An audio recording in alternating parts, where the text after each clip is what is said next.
পাওনা ঋণ পরিশোধ করার জন্য আবেদন। প্রায় 15 বছর আগে মিশরে ছিলেন মামুন। 2012 সালে দেশে ফিরে আসার সময় মিশরে কর্মরত অবস্থায় 3 জন সহপাঠী কিছু টাকা মামুনের মাধ্যমে দেশে পাঠান। আর্থিক অনটনে থাকায় সেই টাকা তার সহপাঠীদের পরিবারের কাছে পৌঁছে দিতে পারেননি তিনি। আমি যখন ওখান থেকে আসার সময় 4 জনের কাছে আমি কিছু টাকা নিই। টাকা নেওয়ার কারণে আমার বাংলাদেশ থেকে দেওয়ার কথা ছিল। পারিবারিক সমস্যার কারণে আর্থিক অবস্থা ভালো ছিল না। তাদের সাথে আমি তেমন যোগাযোগ করতে পারি। তারা অনেকবারই করার জন্য চেষ্টা করছিল।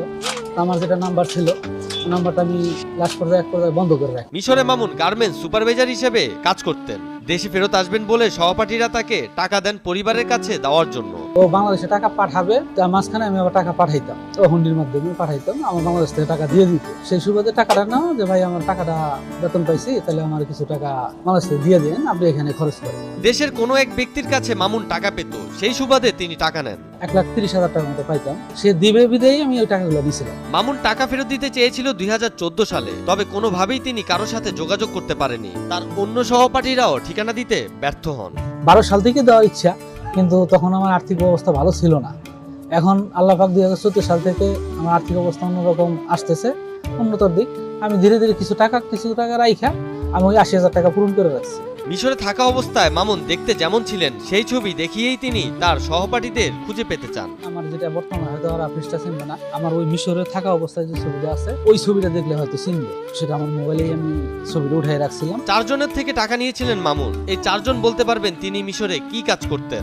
যে আমার বলতে পারবো আমি ওইখানে কি কাজ করতাম, কি কাজে গেছি, সেই যে প্রকৃত পাওনাদার সেই আমার কাছে টাকাটা নিতে পারবে। তবে মামুন বললেন তিনি তাদের দেখলেও চিনতে পারবেন। তারা এখন যদি আমার মতো বয়স হয়ে থাকে, তারপর আমি দেখলে চিনি। তাদের কথা আমার একবার কানে আসলেই আমি বলে দিতে পারবো যে আমার এই লোকের কাছে আমার এই টাকাটা নেওয়া। টাকা দেওয়ার জন্য মামুন অস্থির হয়ে আছেন। বললেন এই টাকা না দেওয়া পর্যন্ত নিঃশ্বাস নিতে কষ্ট হচ্ছে তার। আমার পাহাড় সমান মনে হয়। আমি হাঁটতে পারি না, চলতে পারি না, ঘুমাইতে পারি না, খাওয়া তো পরে করবো।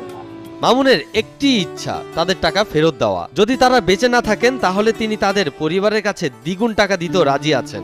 কারো হয়তো ভাই, কারো বা বোন, কারো বা মা, কারো বা বাবা, যারই হাতেই পড়ো হয়তো বা চিনবে যে আমার ভাইটি যে অমুক জায়গায় ছিল, এরকম কেউ টাকা নিয়ে দেয় নাই।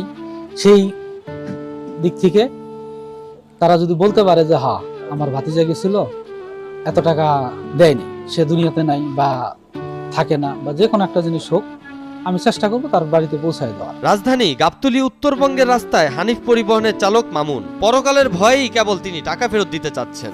আমার পরকালে কি হবে সেই চিন্তায় আছে। এই কালে কিছু নেই। আমার মৃত্যু, একদিন জন্ম নিয়েছি, মৃত্যু হবেই, আমার এটা আমার মেনে নিতেই হবে। এই টাকার কথা